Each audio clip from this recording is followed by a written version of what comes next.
Ever had to stand up to someone everyone else feared? Imagine this. You're scrolling through your phone late at night, the house quiet except for the hum of the fridge, when a video pops up from your uncle, meant for someone else, but now it's yours, showing your own father, red-faced and slurring over a beer. Calling you a worthless burden after all the years you've scraped by to keep his roof over his head, and in that frozen moment, with your heart pounding like a drum in your chest, you wonder how long he's harbored that resentment and what exactly you're going to do when the next mortgage payment arrives like an inevitable storm cloud, because even the strongest threads of silence have their breaking point, and mine was teetering right on the edge of shattering into something irreversible. I remember that particular Tuesday evening in early spring as if it were permanently seared into the folds of my memory with the intensity of a branding iron applied too close to the skin, the kind of unpredictable Ohio day where the sky hung heavy with a threat of rain but ultimately held back just enough to leave everything damp and unsettled, much like the sudden turmoil that erupted in my digital world while I sat alone at my worn kitchen table, nursing a cup of coffee that had long since cooled to room temperature beside my open laptop screen glowing faintly in the dim overhead light. My name is Sarah Thompson, a 45-year-old divorced real estate agent navigating the choppy waters of suburban life in the heart of Ohio, where I've spent the better part of the last 8 years quietly shouldering the financial weight of my widowed father's mortgage payments without ever once demanding gratitude or even a simple acknowledgement, all while juggling the demands of raising my now college-bound daughter Emily on a single income that fluctuates with the fickle housing market, and the lingering echoes of a marriage that dissolved 5 years ago under pressures that family obligations only seem to amplify. It began in what felt like the most ordinary way possible, or at least that's how it appeared at first glance, when my Uncle Mike, my late mother's scatterbrained brother, the perpetual family goofball who could scarcely keep track of his own email login credentials without writing them down on a napkin, sent what he casually labeled as a quick clip from poker night into our sprawling group chat that included all the siblings, cousins, and distant relatives who only ever surfaced during holidays or to share innocuous updates about backyard barbecues and skyrocketing utility bills. Out of sheer boredom and the habitual pull of family connectivity that keeps us all tethered despite the miles and the misunderstandings, I tapped play on the video without a second thought, fully expecting the usual backdrop of boisterous laughter, clinking bottles, and lighthearted jabs at the Cleveland Browns' perpetual disappointments, but instead, there was my father Robert dominating the frame in Uncle Mike's dimly lit basement, his weathered face flushed an unnatural shade of red beneath the unforgiving glare of the overhead fluorescent bulbs, gesturing emphatically with a half-empty beer bottle clutched in his gnarled hand as he unleashed a drunken tirade directed at the group about how his eldest daughter, that would be me, though he skirted around naming me directly, had become nothing short of a worthless burden in his life, a relentless drain on his so-called golden years through her incessant financial handouts that he neither requested nor appreciated, his voice slurring with the weight of accumulated bitterness as he declared that I thought I was his savior when in reality,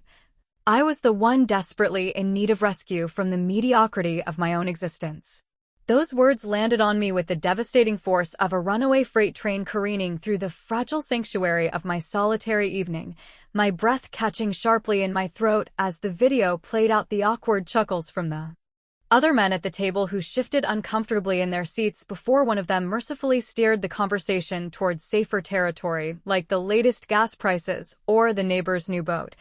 And I found myself compelled to replay the entire clip 3 agonizing times over, each repetition carving the betrayal a little deeper into my already bruised sense of familial duty because for those full 8 years since his retirement left him floundering with only a meager pension that covered little more than his basic cable subscription and his nightly ritual of nursing whiskey sours alone in front of the television, I had meticulously balanced my commissions from selling overpriced split-level homes in neighborhoods filled with chain-link fences and unfulfilled dreams of upward mobility, wiring him precisely $2,000 every single month without fail to service that ill-advised adjustable-rate mortgage he had refinanced during a period when interest rates were climbing. relentlessly like invasive weeds overtaking a neglected garden. All of this done while he never ceased to criticize my decision to end my marriage to Tom, as if the dissolution were solely my fault rather than the culmination of his constant, overbearing intrusions and the pervasive shadow cast by my mother's untimely passing a decade earlier. What an absolute mess it all suddenly seemed in that stark revelation. My hands trembling slightly as I closed out the video and stared blankly at the recent confirmation email from my banking app detailing the previous month's transfer that I had executed as routinely as brushing my teeth. Because isn't that the unspoken compact of daughterly devotion, to provide without question even when your own savings account teeters dangerously close to depletion and your refrigerator shelves groan under the weight of more empty takeout containers than actual nutritious meals prepared from scratch? Uncle Mike, ever the bumbling, inadvertent saboteur, must have pieced together his monumental error almost immediately after hitting send, because within minutes his phone erupted with a barrage of apologetic text messages flooding my screen in rapid succession, frantic pleas laced with phrases like, "Oh shoot,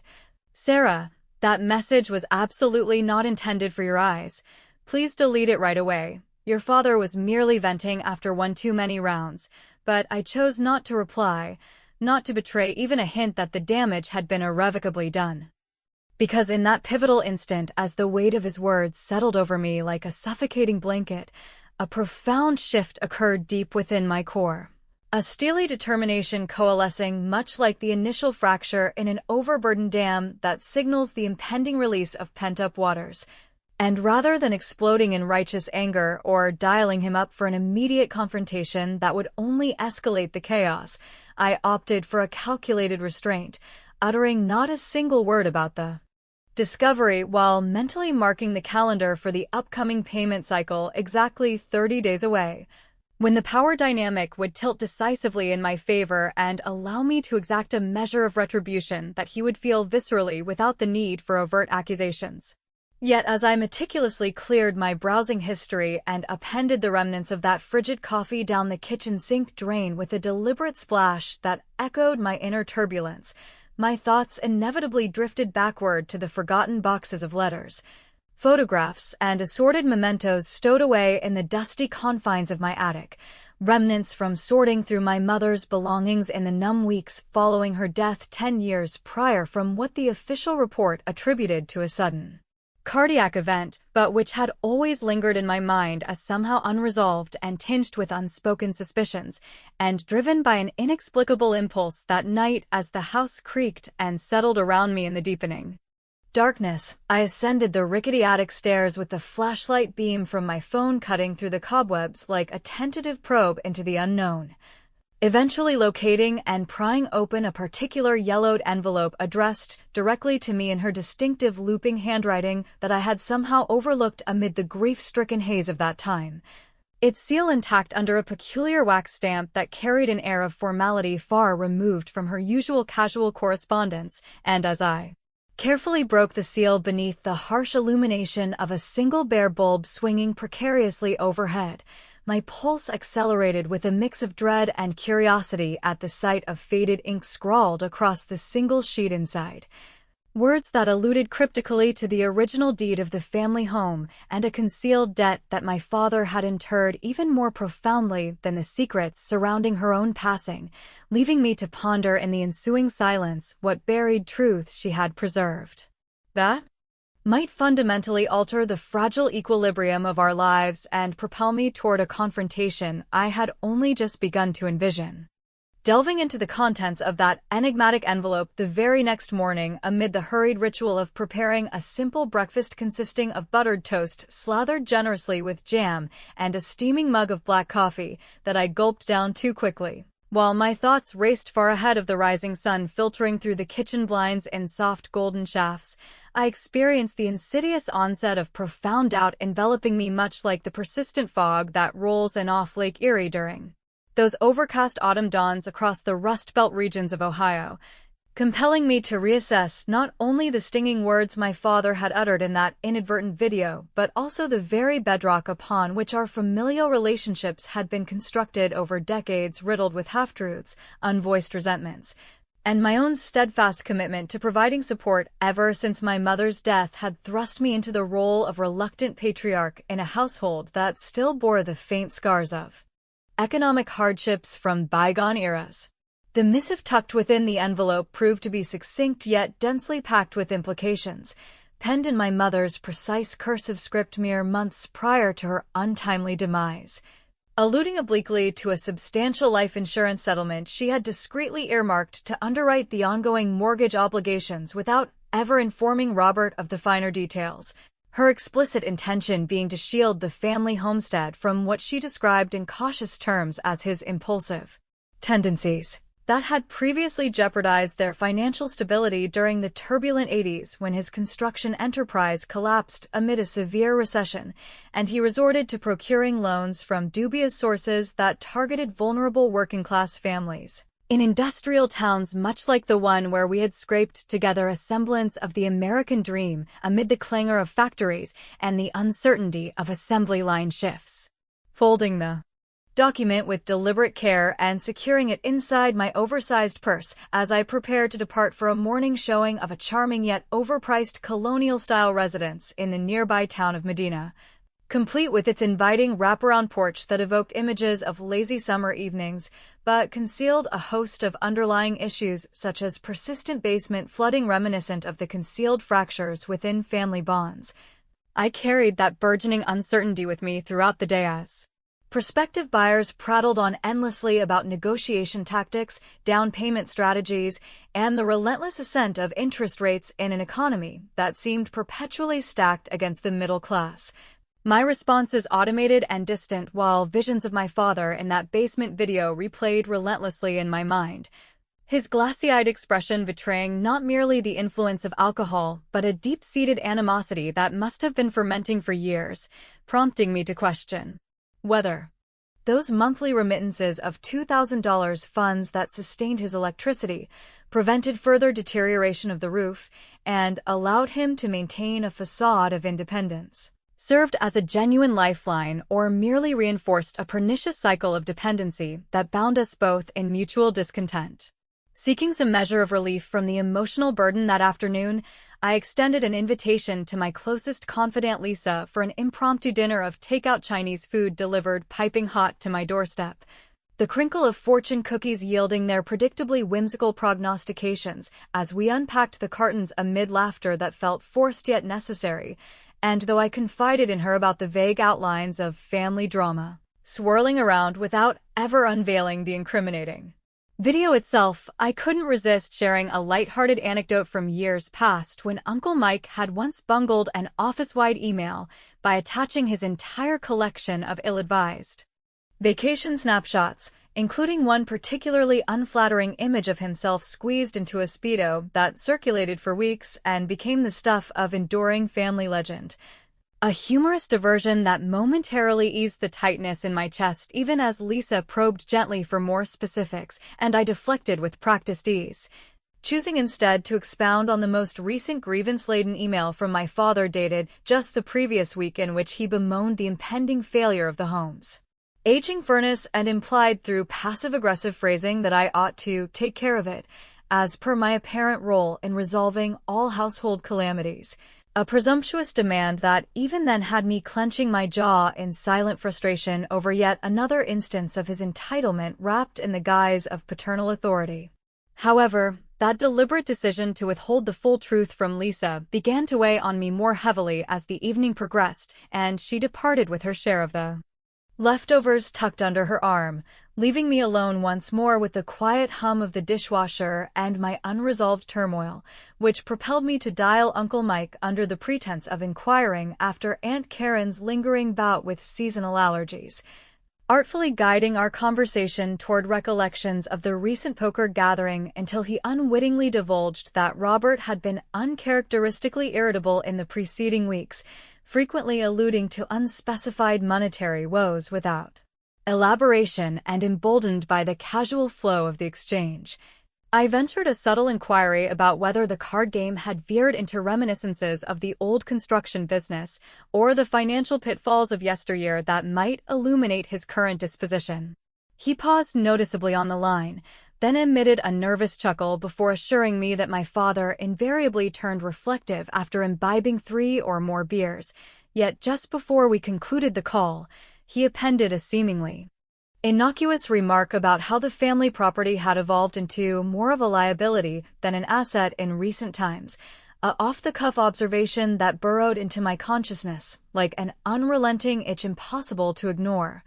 spurring me upon hanging up to immediately access my online banking portal from the solitude of my living room couch where the carpet bore the faint indentations from countless nights of pacing over marital discord, my daughter's adolescent upheavals, and the ceaseless demands of single parenthood. And as I scrutinized the detailed transaction history for the mortgage contributions, a startling pattern emerged for the first time in glaring detail, revealing that despite the consistent influx of 8 years' worth of payments, the principal balance had scarcely diminished, suggesting the insidious drain of supplemental interest accruals or concealed administrative fees that hinted at deliberate mismanagement on someone's part. Could my father have been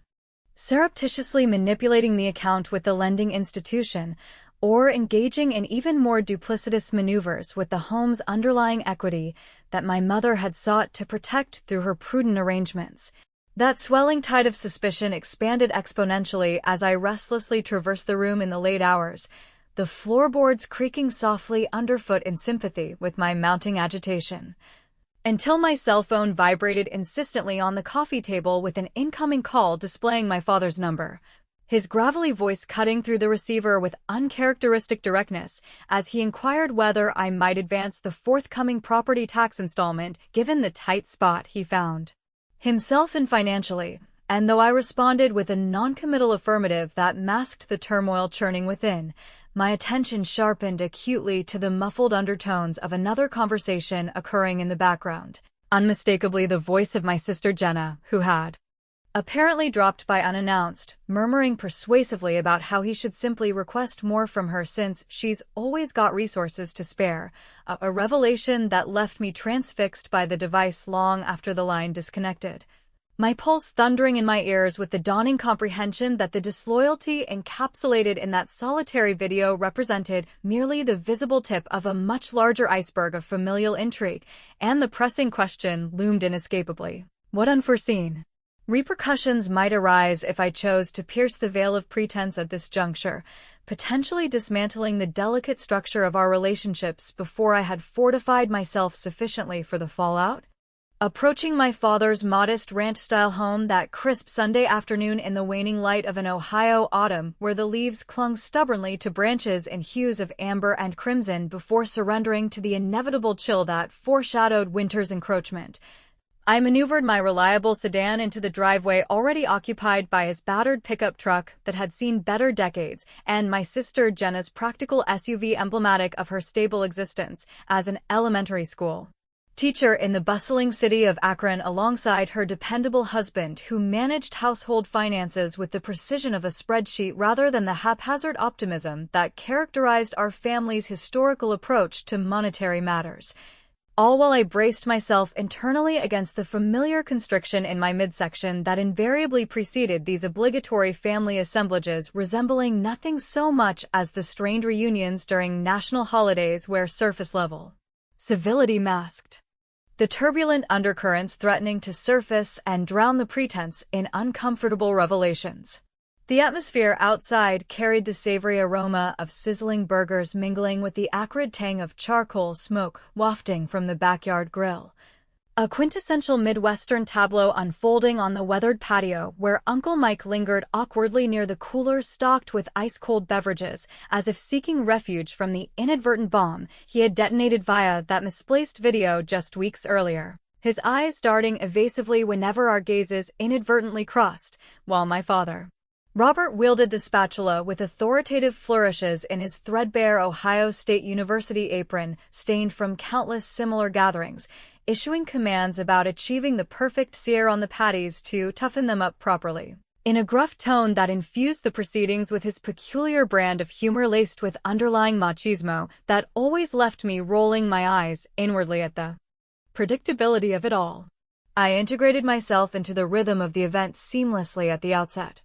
contributing a wry observation laced with subtle vulgarity about how his barbecuing prowess stood as the sole redeeming feature preventing the property from tumbling straight into foreclosure proceedings. A light jab that elicited a booming laugh from Uncle Mike and a marginally forced chuckle from Jenna, though I noted with keen interest the instantaneous tightening of my father's jaw muscles that betrayed the raw nerve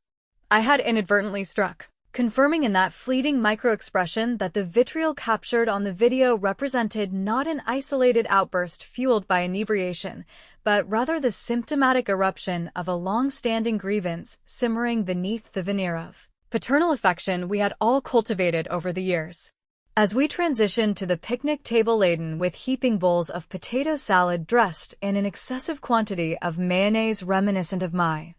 mother's recipe from the era before her cardiac episode claimed her under circumstances that the medical examiner attributed to cumulative stress, but which I had persistently viewed through a lens of lingering ambiguity tied to the marital strains exacerbated by my father's occasional forays into speculative ventures during the 90s. I deftly navigated the conversational currents toward nostalgic territory by evoking memories of the construction boom days and the precarious financial escapades involving those questionable loans my mother had obliquely referenced in her hidden letter, posing my inquiries under the guise of fond reminiscence about the sweltering summer when I had turned 16 and the household teetered on the brink of eviction following one of his ill-fated gambling excursions across the border to the casinos in Windsor, Canada. Yet Jenna interjected with a furrowed brow and a tone edged with defensiveness, insisting that our father had invariably served as the unyielding pillar of provision for the family until the harsh realities of retirement eroded his resources, a narrative that clashed discordantly with the fragments of truth I had begun assembling like a puzzle with missing edges, thereby thrusting me into an acute dilemma that pitted the potential catharsis of exposing the video's contents right there amid the fading daylight against the peril of irreparably fracturing the tenuous harmony and alienating Jenna, who might instinctively align with him out of ingrained loyalty forged in their shared history of weathering economic storms together. Opting for the path of least immediate resistance in a decision that even I recognized as emblematic of the very passivity enabling the toxicity to persist. A choice that would undoubtedly provoke disapproval from anyone witnessing the internal calculus of self-preservation over confrontation, I acquiesced with a nod and a murmured agreement, extending my offer to cover the outstanding property taxes as previously discussed during his phone call, my delivery composed despite the tempest raging within that mirrored the gathering clouds overhead threatening a downpour, until Uncle Mike, emboldened perhaps by his second helping of lager from the cooler, ventured an unguarded comment about the complications surrounding my mother's life insurance policy in the aftermath of her passing being mired in bureaucratic entanglements that Robert had single-handedly navigated without external consultation, a disclosure that carried the weight of an inadvertent clue illuminating the shadows around her death and the subsequent handling of familial assets. And as the sun descended casting elongated silhouettes across the manicured lawn dotted with Dad's half-hearted attempts at fall cleanup, Jenna drew me aside into the relative seclusion of the kitchen where the counters bore the faint residue of recent meal preparations, her expression sharpening with concern as she confided that our father appeared unusually agitated in recent interactions and suspected I harbored knowledge stemming from Uncle Mike's earlier faux pas, compelling me to fabricate an outright falsehood on the spot that the strain emanated solely from pressures in my professional life selling homes in a market volatile as the stock exchange, a deception that resonated painfully with the solitude I had endured since finalizing my divorce and navigating Emily's transition to independence, effectively erecting a barrier between us when solidarity might have proven invaluable in unraveling the encroaching mysteries. The remainder of the afternoon meandered through obligatory dialogues concerning Emily's academic pursuits at university and the inexorable inflation affecting everything from fuel costs at the pump to the price of staples in the local grocery aisles, striking a chord of universal exasperation among middle-aged Americans grappling with the erosion of financial security in an era defined by stagnant wages and escalating expenses. Yet as the shadows lengthened and we commenced clearing the dishes with mechanical efficiency while my father withdrew to his well-worn recliner in the adjacent living room to channel surf through evening news broadcasts laced with political punditry, I seized a pretext to slip away toward the den ostensibly to freshen up in the powder room, but instead conducting a swift perusal of his cluttered desk drawers overflowing with unopened mail and forgotten receipts, my fingers encountering a sheaf of mortgage statements wedged beneath a pile of outdated catalogs. The uppermost document disclosing a freshly submitted application for refinancing executed solely in his name yet bearing what appeared to be a facsimile of my own signature from several years prior. An audacious forgery that sent a chill racing down my spine, for if he had implicated me without consent or fabricated my involvement to extract additional equity from the property, the implications extended far beyond his personal follies to jeopardize my own credit standing and financial autonomy in ways I had never anticipated. With my heart thundering like a bass drum in my chest, I furtively captured an image of the incriminating paperwork using my smartphone's camera before hastily restoring the stack to its original disarray just as Jenna's voice echoed from the hallway summoning me back to the group, emerging with a fabricated smile affixed to my features that concealed the maelstrom beneath. But the true precipice of suspense materialized later that evening during my solitary drive homeward along the interstate, bathed in the sodium glow of passing streetlights, when my mobile device illuminated with an incoming message from an unidentified sender purporting to represent a collections agency undoubtedly alerted by some systemic irregularity in the mortgage records, insisting upon immediate settlement of a long-standing obligation nominally under my father's purview but inexplicably cross-referenced to my personal identifiers, causing me to veer momentarily on the asphalt as the disparate elements converged in a disorienting rush. Had my calculated reticence already precipitated unintended ramifications spiraling beyond my grasp? And what cataclysmic developments would unfold when Robert discerned that the impending payment cycle loomed without the customary infusion of my support? Awakening to the persistent glow of that ominous collections agency text message still emblazoned across my smartphone's notification bar the following Monday morning as the first hints of autumnal frost etched delicate patterns on the exterior of my bedroom window panes like fragile warnings of the colder fiscal realities bearing down upon us all in the Midwest, I immersed myself immediately in an exhaustive digital excavation from the confines of my makeshift home office cluttered with stacks of property brochures and half-empty coffee mugs accumulated from late-night client calls, utilizing every available online resource from public property records databases to county clerk filings in order to dissect the convoluted history of my father's homestead and unearth the labyrinthine network of encumbrances and auxiliary mortgages he had apparently superimposed upon the original loan over the intervening years, a discovery that illuminated precisely why my diligent monthly infusions of $2,000 had evaporated into an apparent void without substantially eroding the outstanding principal balance, each layer of debt functioning as a shrewd stratagem to finance his solitary angling expeditions northward to the remote lakes of Canada or to sustain the sprawling basement workshop brimming with abandoned carpentry endeavors and rusted tools that symbolized the unfulfilled ambitions of his post-retirement existence. At the age of 45, with the subtle lines of experience deepening around my eyes from innumerable evenings spent poring over financial statements rather than indulging in restorative slumber or leisurely pursuits, I confronted the oppressive gravity of my prior decisions with a clarity that bordered on self-recrimination. How had I persisted in dispatching those funds with such unquestioning faith, never once insisting upon transparency through detailed account summaries or joint oversight? A pattern of acquiescence that now struck me as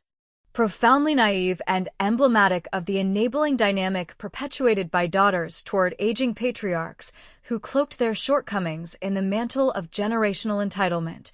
a behavioral loop that would surely elicit sighs of exasperation from my peers in book club discussions over glasses of inexpensive Merlot as they dissected the follies of unchecked familial altruism in an economy where personal solvency hung by an increasingly frayed thread. In an effort to dispel the encroaching despondency that morning,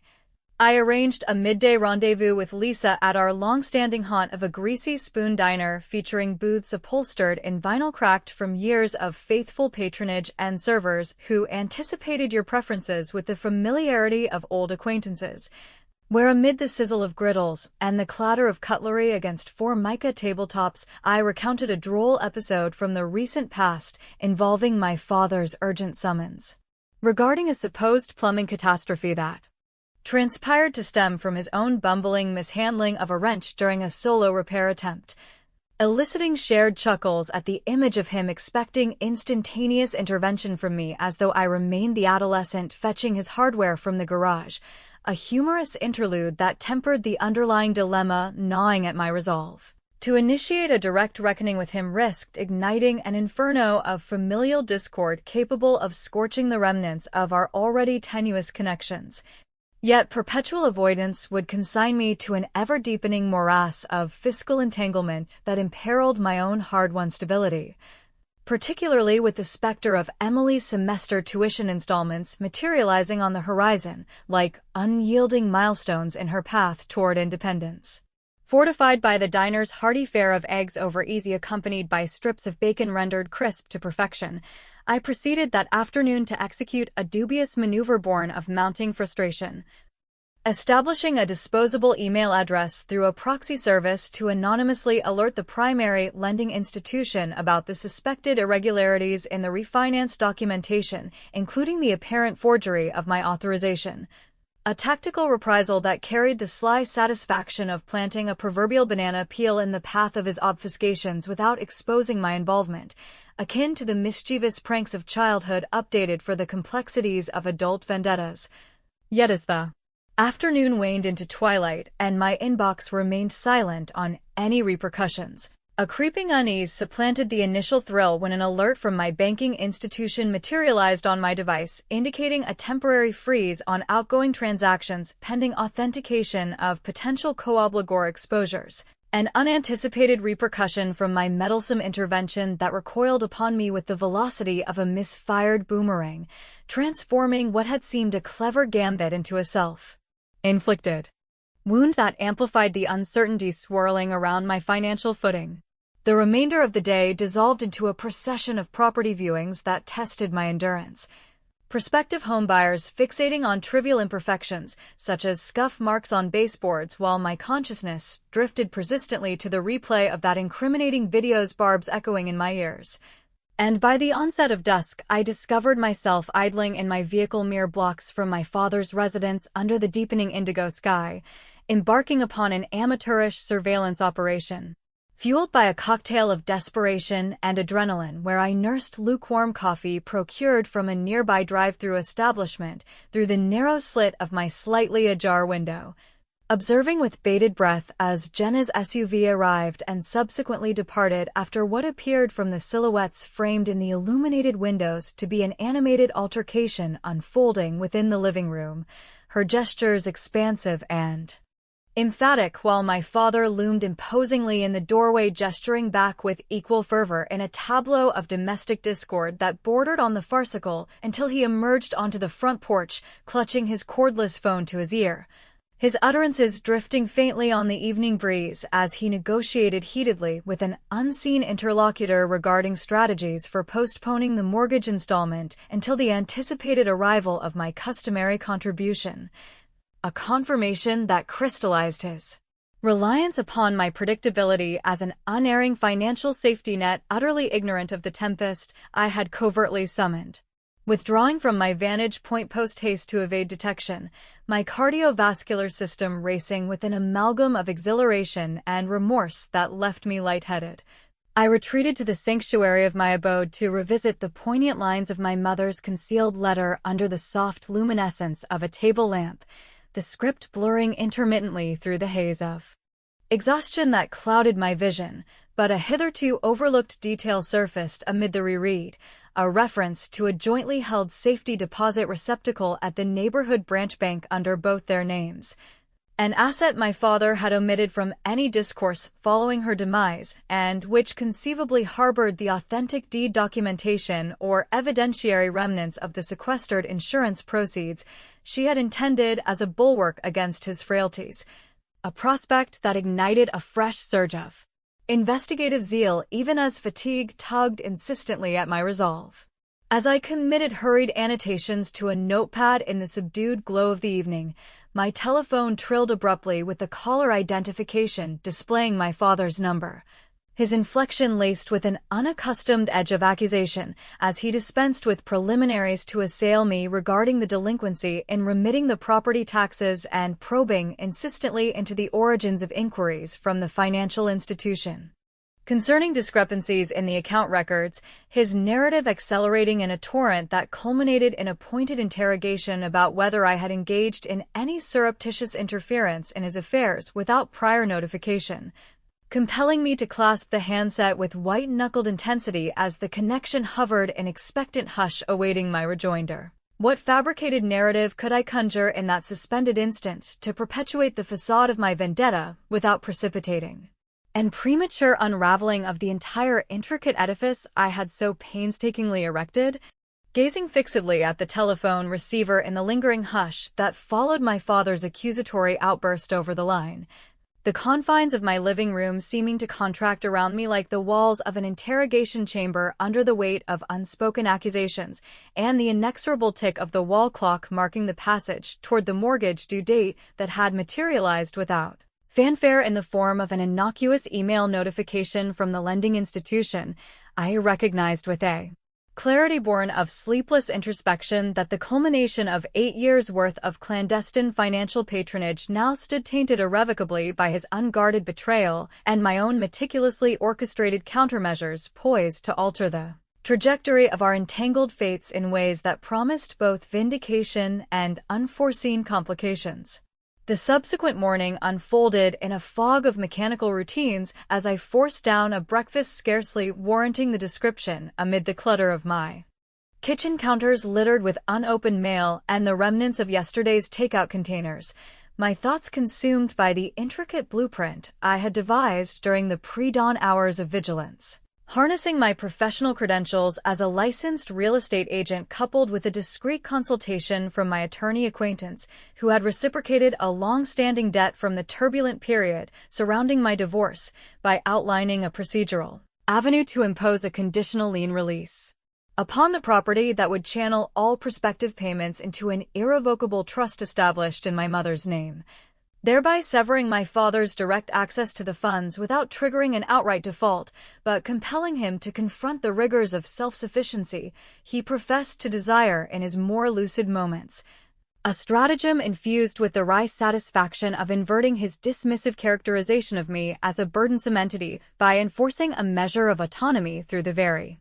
bureaucratic mechanisms he had so often evaded. Nevertheless, as midday approached and I initiated the electronic transfer of what would constitute my concluding contribution accompanied by a formal annotation to the bank citing the evidentiary concerns over the forged refinance authorization, the internal conflict intensified to a fever pitch that mirrored the dilemma etched into every choice I had navigated thus far, Jenna's unanticipated text message arriving like an electronic lifeline laced with urgency, imploring me to reach out immediately because our father was descending into a maelstrom of agitation, railing against perceived betrayals and lamenting the disintegration of the family unit in the absence of my mother's stabilizing influence.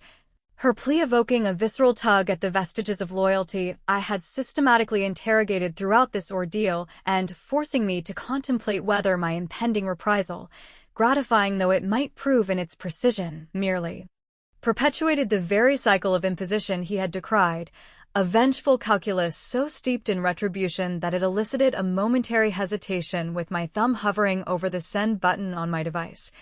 weighing the merits of extending an olive branch to restore equilibrium against the allure of allowing the mechanisms I had set in motion to proceed unchecked. Propelled by a resolve tempered with trepidation, I ventured to the local bank branch that afternoon amid the midday bustle of downtown Cleveland, where pedestrians navigated the sidewalks with purposeful strides oblivious to the private tempests raging within individual lives. Procuring the duplicate key to the safety deposit box that I had obtained years earlier in a surge of precautionary instinct following my mother's passing, when grief had mingled with an intuitive wariness of the void she left behind, and upon accessing the secured compartment in the sterile confines of a consultation room lined with nondescript metal vaults, I unearthed a cache of documents that reshaped the narrative in profound and disquieting ways, a series of uncashed life insurance checks aggregating to $50,000 secreted away in an envelope yellowed by time, each bearing forged endorsements in my father's unmistakable scrawl intended to divert the proceeds into his personal coffers, juxtaposed against a handwritten addendum from my mother extending forgiveness for his recurrent lapses while cautioning me explicitly to remain vigilant against his inherent vulnerabilities that had precipitated such deceptions. A bombshell disclosure that recast his video-recorded diatribe not as unadulterated ingratitude, but as a desperate deflection from the culpability gnawing at his conscience, positioning me unwittingly as a collaborator in a generational pattern of concealment where my silence had inadvertently abetted rather than alleviated the underlying dysfunction. Fortified with photocopies of these revelations clutched in my portfolio like talismans against the impending confrontation, I steered my vehicle toward his residence as the sun dipped toward the horizon, painting the suburban skyline in vivid strokes of tangerine and vermilion over rooftops that housed countless similar sagas of quiet endurance. The crisp air infused with the earthy perfume of decaying foliage carpeting the lawns in a mosaic of seasonal transition, and upon crossing the threshold into the living room encumbered by the detritus of his solitary existence, towering stacks of newspapers chronicling bygone headlines alongside scattered implements from his unfinished handyman pursuits that spoke volumes about deferred dreams. I methodically unveiled the arsenal of evidence, beginning with the playback of the incriminating video on my smartphone's diminutive screen, his complexion draining of color as the slurred invective reverberated through the space separating us like an auditory indictment, followed by the array of forged documents and my elucidation of the trust's operational framework that would henceforth govern the property's fiscal oversight, mandating his active participation through verifiable contributions or precipitating a sale should he prove unable. A denouement delivered with a composure laced with ironic levity as I remarked that even the most steadfast burdens merited an equitable opportunity to bear their own weight without perpetual subsidization. He faltered initially in his rebuttals, his voice fracturing under the strain as unbidden tears traced paths down cheeks etched with the ravages of 72 years, marked by triumphs and follies alike, ultimately confessing in halting phrases how the void left by my mother's abrupt departure had unraveled his composure, leading to a relapse into compulsive wagering and the concealment of the insurance windfall as a misguided attempt to spare me further encumbrance in the wake of my marital dissolution, a seismic pivot that imbued his figure with unexpected humanity, even as the admission pierced with its authenticity, illuminating my own shortcomings in stark relief, the reticence I had upheld not from fortitude, but from an entrenched apprehension of solitude within the familial fold, decisions that now rendered us both exposed and introspective in the raw aftermath. As Jenna materialized unbidden at the doorway drawn by his earlier distressed summons, her presence injecting a note of reluctant mediation into the charged atmosphere, the trio of us convened in an atmosphere thick with provisional accord. The mortgage duly settled for one final cycle, yet the horizon shrouded in indeterminacy, with my father uttering contritions that rang sincere, albeit fragmentary, compelling me to grapple with whether absolution entailed a resumption of the remittances or if authentic liberation resided in the deliberate severance of those enmeshing strands, a contemplative ambiguity that permeated the space long after I departed into the enveloping night. With the dashboard lights casting fleeting illuminations on the winding road ahead, pondering whether the retribution I had exacted had mended any fractures or merely redistributed the encumbrances onto forms ill-equipped to sustain them, leaving the essence of familial valuation suspended in a haze of unresolved inquiries that echoed into the uncertain expanse beyond.